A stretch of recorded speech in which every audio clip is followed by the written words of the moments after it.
Dogs are our best friends, but cats, well, cats don't listen.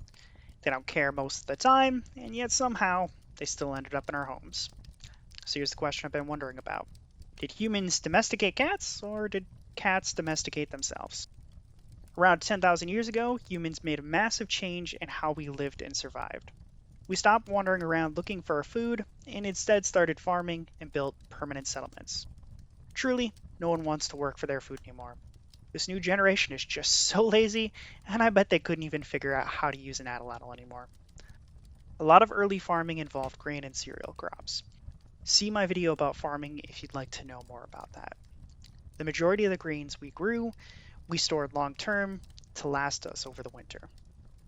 Without realizing it, we created a perfect paradise for pests to thrive. Rodents flooded into these early villages, drawn by an endless supply of unguarded food.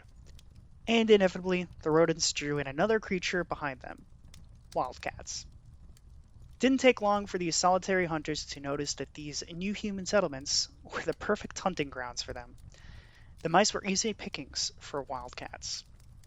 And there were surprisingly low to no risks to the wildcats since humans didn't consider them a threat and largely ignored them. Much like that strange mole that you have, but you pretend not to notice. So cats decided to move in. It's free real estate.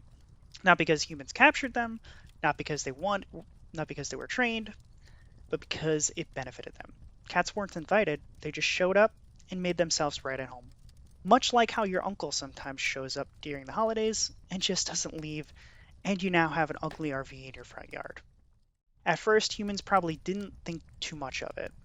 They just tolerated the change and shrugged it off. But over time, they started to notice something. Where there were cats, there were fewer rodents. Less grain was lost, food stores were safer, and just like that, an unspoken agreement formed. Cats got food and shelter, humans got pest control. No training, no commands, just mutual benefit. This wasn't traditional domestication like what happened with most other domestic species. This was a mutual agreement put forth by cats. Over generations, something interesting began to happen. The cats that tolerated humans stayed. The ones that were too aggressive or skittish kept their distance. So slowly, cats began to change. Not because humans forced them to, but because evolution favored the ones that could live alongside us. This process is sometimes called self-domestication.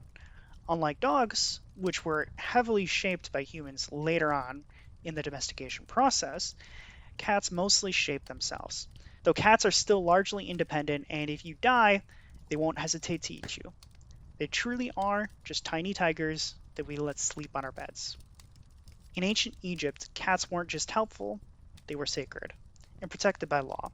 The ancient Egyptians worshipped them and would even mummify them as well. Killing a cat, accidentally or not, could mean death. Cats had gone from wild hunters to something far more powerful. They were symbols of protection and almost divine. As humans expanded across the world, cats came with us. On ships, they protected food from rodents. In cities, they kept infestations under control. They spread across continents, quietly helping us to survive in the background.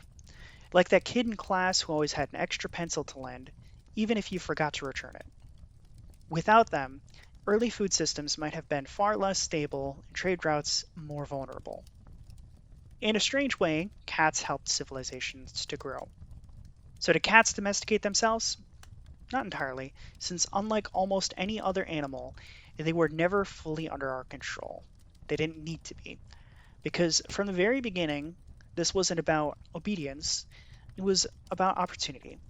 They evolved alongside us and helped us evolve into what we are today.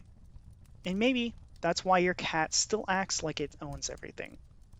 Because the truth is that it always has. I, for one, appreciate our feline overlords. I hope you enjoyed this brief look at the species whom we owe almost as much to as dogs. There's a lot more to this topic, so please do learn more if you're interested. And also, please let me know what you think in the comments below. And don't forget to tip your feline friend today, or else. As always, thank you for watching.